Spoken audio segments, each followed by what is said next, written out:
मालदीव और भारत के संबंधों में खटास आने के बाद भी भारत पड़ोसी देश मालदीव की मदद करने के लिए आगे आया है। बता दें कि भारत सरकार ने मालदीव को चावल और गेहूं समेत कुछ जरूरी सामान का निर्यात करने की मंजूरी दे दी है। यही मंजूरी संबंधित सामान के निर्यात पर लगी रोक के बाद भी दी गई है।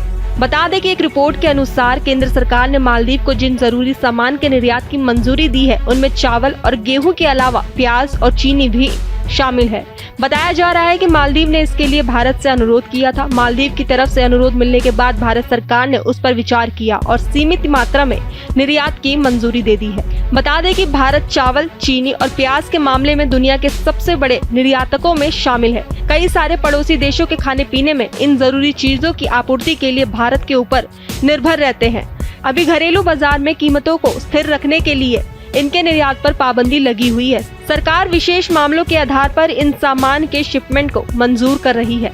रिपोर्ट में मालदीव की राजधानी माले में स्थित इंडियन हाई कमीशन के एक बयान के हवाले से कहा गया है कि भारत सरकार ने मालदीव की सरकार के अनुरोध पर 2024 और 2025 में इन सामान के निर्यात की मंजूरी दी है। यह निर्यात बायलैटरल मैकेनिज्म के तहत होगा। कमीशन के अनुसार इन सामान की जितनी मात्रा के निर्यात को मंजूर किया गया है वो 1981 में बायलैटरल मैकेनिज्म के अस्तित्व में आने के बाद से सबसे ज्यादा है। दी गई मंजूरी के अनुसार बात करें तो 2024 और 2025 के दौरान मालदीव को भारत से 35,749 टन प्याज और 64,494 टन चीनी की आपूर्ति मिलेगी। इसी के तहत भारत की ओर से मालदीव को 1,24,218 टन चावल और 1,09,162 टन गेहूं की भी आपूर्ति की जाएगी।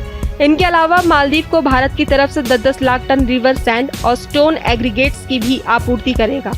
बता दें कि अभी भारत और मालदीव के संबंधों में खटास बनी हुई है। मालदीव की मौजूदा सरकार के बारे में माना जा रहा है कि वो चीन के प्रति झुकाव रखती है। मौजूदा राष्ट्रपति मोहम्मद मोइजू ने दशकों पुरानी परंपरा को तोड़ते हुए हाल ही में चीन का दौरा किया।